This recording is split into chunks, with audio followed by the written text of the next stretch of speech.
I was interested in writing an opera on a Jewish subject for the Y. They had actually asked me to think about that. And the first thoughts, which I didn't want to deal with, were about Bible stories and things like this, which I had no interest in doing, but I wasn't sure what I wanted to do. So I started to focus on the idea of 20th century Jewish history. And I still needed to find basically a librettist and a story. So I called people in the theater that I knew.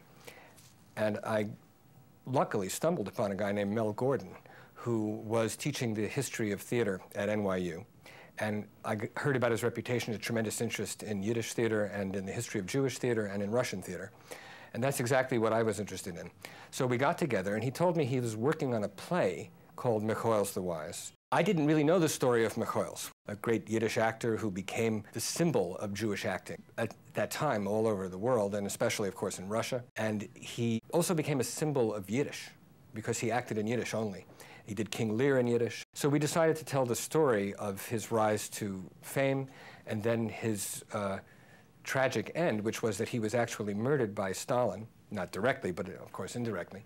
And Stalin declared that Mikhoels was accidentally hit by a truck, and they were going to give him a state funeral because he was such an important citizen. But he was laid out to be seen in the coffin with his tongue cut out, and people, with his mouth open, so people could see this. And this clearly was a statement that Yiddish had no place in the current Soviet Union. And the story, the way we told it, is in scenes that focus on his rise, his humor, his wit, his great acting ability, and then his interest in communism and how he believed in what Stalin believed in, at least what Stalin said he believed in, and how Mikhoels was then sent to America as a spokesperson to bring Jews to the Soviet Union. And he was successful. He spoke at the Polo Grounds and got I believe over 1,000 Jews to come to a place called Birobidzhan, which was promised to be a homeland for Jews before there was Israel. And there was a massacre there. And almost everyone who lived there, if not everyone, was killed. And Mikhoels, of course, was not there at the time, but he felt terribly responsible. And in the end, he himself was killed. And the music also is influenced by the shape of that story, which is the piece opens full of references to Jewish folk music and Russian folk music and klezmer, and it's very upbeat. You have one, I recall a moment. It's just literally a moment where where the orchestra breaks into a kind of authentic klezmer. That's right, that's right. But just a moment, am I right? Well, there are a few moments, but they're very few. One particular with the trombone.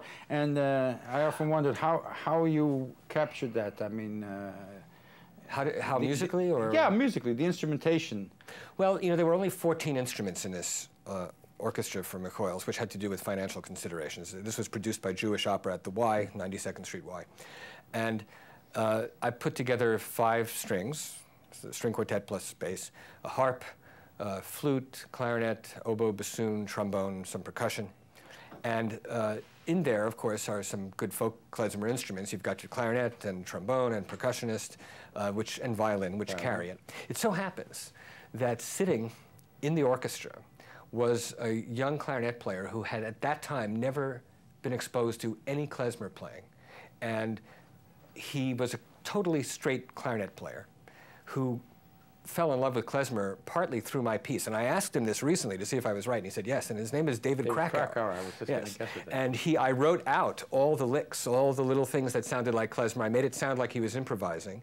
And he went to town, and during the great run of 2 performances, which is all they could afford to do, he went from playing it well to playing it like a great klezmer player. He was so on fire, and as we all know, now he's become a master klezmer in the Giora Feidman tradition.